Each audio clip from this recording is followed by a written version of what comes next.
But first, if you're trying to lose weight, here's a tip for you. Stop starving yourself and stop counting calories. What are you yelling at? I know. Tell me. You. No, I'm kidding.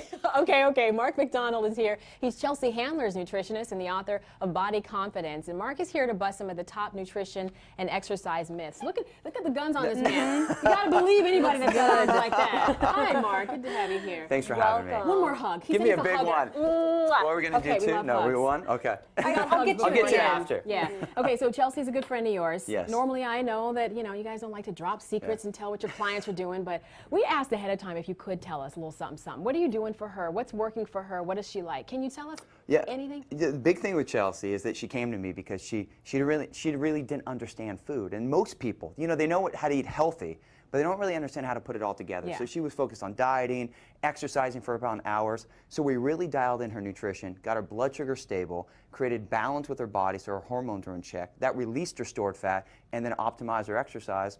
And those two combined with learning how to make the alcohol work into her day, took her body to That's a big thing. I love that because I wanted to ask you. Yeah. I wouldn't guess Chelsea is a very disciplined person when it comes to food and everything. She is, though. Really? Well, because when you drink like Chelsea, she likes to drink a little bit. She admits it. She does, and she likes to eat in alcohol. restaurants. So when you're doing that off stuff, you have to be really good with your food and really good with your exercise. She is the most disciplined person when it comes to that. She travels. She's really on it. She makes it a priority. That's why I really wanted her at the Ford, because she's an inspiration to people. Go Okay, girl. look, if she can do that with the alcohol, I have a problem with sweets. I like candy. Can I still work out a little diet if I like candy? Of course. I like I that. love pizza and ice cream. It's my favorite. Okay, so we got to talk more. So we're going to bust a couple of the top nutrition and exercise myths. All right, the first one, you ready? A lot of people think that you have to be in a calorie deficit to lose weight, that it's all about the calories. Is that true or false? That is false. That is the reality is that when you look at deficits, when is deficit ever a good thing? If your bank account's low, eventually you have to pay it back. Calories work the same way. Diets work because they help you drop weight. But you hit a plateau that you can't break through, your body shuts down. The way you solve it is you stabilize your blood sugar. Rather than using food to lose weight, you use it to create internal balance by three simple things. Eating every 3 to 4 hours, about 5 to 6 meals a day, the right amount of protein, fat, carbohydrates, and the right calories per meal. That gets your blood sugar going, your hormones balanced, and releases your stored fat 24 hours a day. Oh, okay. Here's a big one because this is one I actually thought was true. Turns out that it's not. Eating before bed. Does it cause you to gain weight, or do you need to be eating the right things before bed? It is false. It does not cause you to gain weight. But if you stabilize your blood sugar, if you never spike your blood sugar and overeat, it's impossible to store fat. So you can eat before bed, you just have to eat the right foods. So on this table, if I'm hungry and it's bedtime, what should I eat? So simply, you have some Greek yogurt right here, which is protein and fat.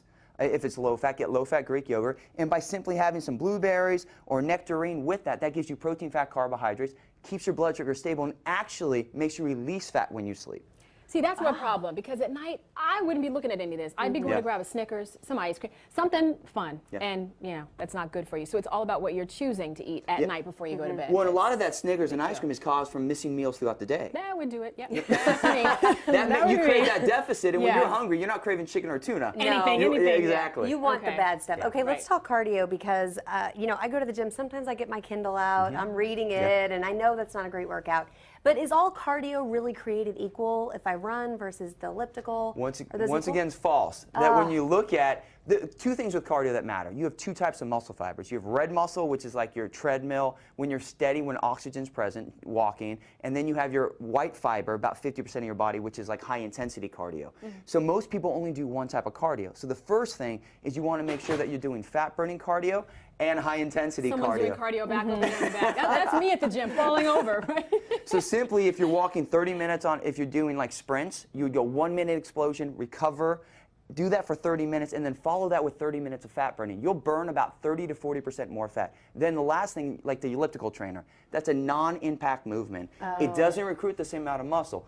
Food stabilizes your blood sugar, releases stored fat, exercise burns it up. So with exercise, you want to recruit maximum muscle fibers. Walk on a treadmill, pump it up to 15%, don't hold on. That's going to give you probably a 30% better workout in the same time. So don't do the elliptical. Well, if you have Unless an I injury. take But if it- you really okay. want to take it to the next level, it's not about doing more. It's about being better at what you Empty do. stomach, though, when you go to the gym, a lot of people I say like to you work should out work on out an on empty stomach. Yeah. I shouldn't be, right? Well, you will burn Doing fat, everything wrong. but your body's a refuel as it goes machine. So whenever you miss a meal, your body, it can't use fat for fuel, so it has to burn its muscle. That affects your metabolism. So it's not, you have to make sure you eat before exercise, but once again, a lot of people need to eat something light. So you can eat a half a protein bar, like you can eat some cottage Okay. cheese with some fruit. Have something in You your have system, something yeah. that's got protein, fat, carbohydrates. All right, thank you, Mark. learned a Can I lot. have this? Because I have Yes. a feeling this is going I to be brought my you- new go-to book. And I'm going to help you. I brought you both a copy, so we're going to Yay. rock and Thank you. roll. All right, thank you. I Here, love give me it. my Good hug. Oh, yeah. Thanks, luck Mark. Get in there. Thanks a All right, lot. don't forget to pick up a copy of Mark's book. It's called Body Confidence. You There it can't have is. mine.